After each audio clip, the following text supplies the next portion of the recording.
Welcome back, everybody, to a very special From Screen to Shelf review. I am bursting at the seams. I know Gabe really wanted to join me, and I'm sure Will did for this one. But as you can tell by the title of what we are talking about today, when you clicked on the video, I did manage to get this. Actually, I got it as of the time of this going up about 2 days ago. And so I've been sitting on it for a while. I have some thoughts for sure.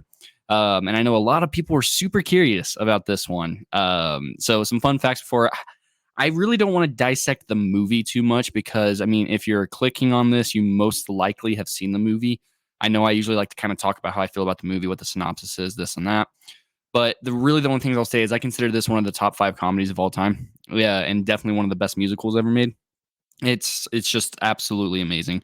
Trey Stone and Matt Parker are absolutely incredible in everything that they do. They are amazing whenever it comes to satire, parody, comedy, and longevity, especially. You know, we're 26 years strong, or 30 years of South Park, I want to say. So 30 years of South Park are coming up on it. And so for something to withstand that long, you have to be doing something right. So that's no exception with this movie getting a native 4K remaster. Yes, you heard that right. Native 4K. This movie was produced digitally, clearly. Fun fact, the original South Park pilot episode was original cardboard cutouts, and then they went to like this digital process. So it was made digitally and then printed on a 35 millimeter print. Because when I was researching this, I know for the time it came out, digital was a thing, but I figured it would have been distributed. It would have been a 2K upscale or whatever the case may have been for how it was produced.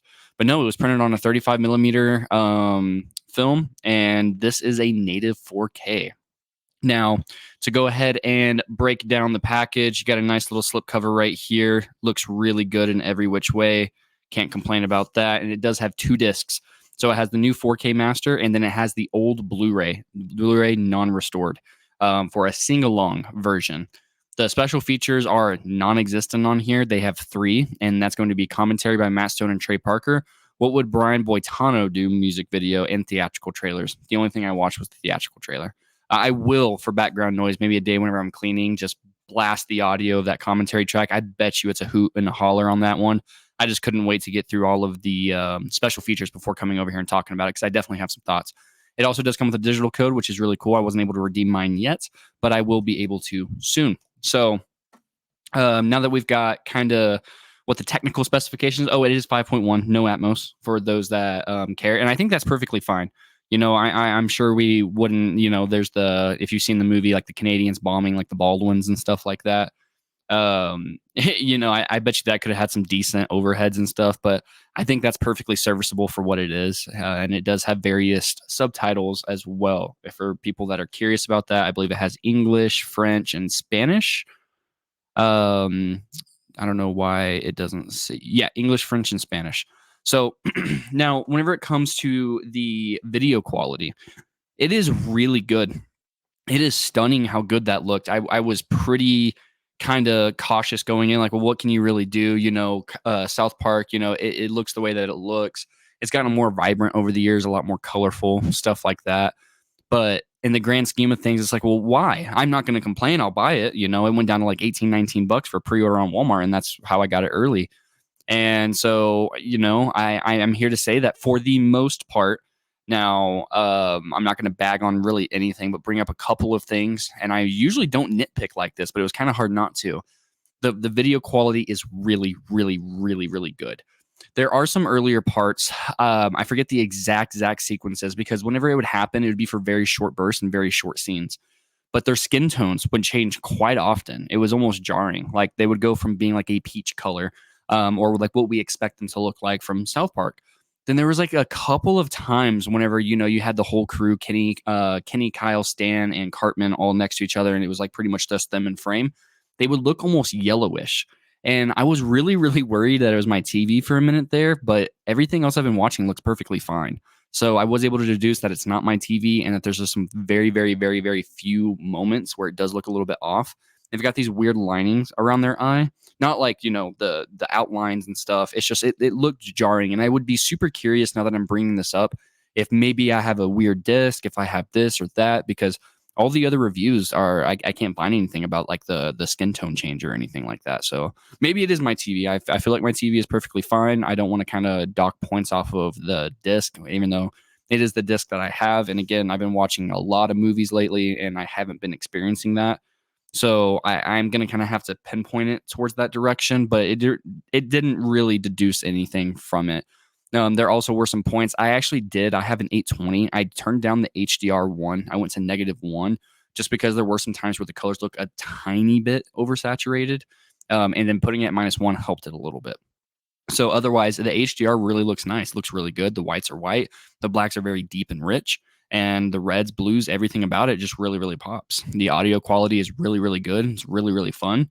I really don't have outside of just those few things, which again, I I inherently kind of have to kind of poke and jab at it, but at the very same time, I'm just not sure. It definitely could be something wrong with my TV, but again, I was just watching Doctor Terrible's House of Horrors and noticed no issues like that.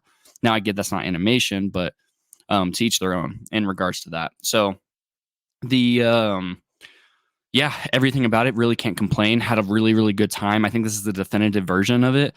I did pop in the old Blu-ray for like 5 minutes, or the Blu-ray that it comes with for 5 minutes, and it's a night and day difference. It's an absolute night and day difference. Again, it's not a new remastered Blu-ray based on what I could find, and there's nothing on the package that is telling me that it is. So I'd assume that it's the original Blu-ray production. So yeah, this, if you're a South Park fan, if you're a comedy fan, if you like good musicals even, or if you like good comedy musicals, this is up there. This, I know it's Gabe's favorite musical of all time. It's one of his favorite comedies of all time as well. And I know, just like myself, there's not a lot of people that feel indifferent from that. They very much so would agree, or be inclined to agree. So yeah, without further ado, I'm going to give the entire package, I'd say, about a solid 9 out of 10. Maybe even an 8.5. It really has no special features, maybe some like making of this and that, but also, I mean, what can I really expect at the same time, but you know, I always want more special features. Very rarely am I satiated. There's some Arrow releases out there that give you good 4 or 5 hours of extra content. Even the new RoboCops give you a decent amount of content on there, 30-minute extras each, or like standalone extras each. So maybe even just one of those would have been really, really cool. Even just like an interview with them talking about the legacy of the movie or something would have been really cool. Again, I haven't checked out the audio commentary, so maybe that's a brand new audio commentary that touches on that exact things.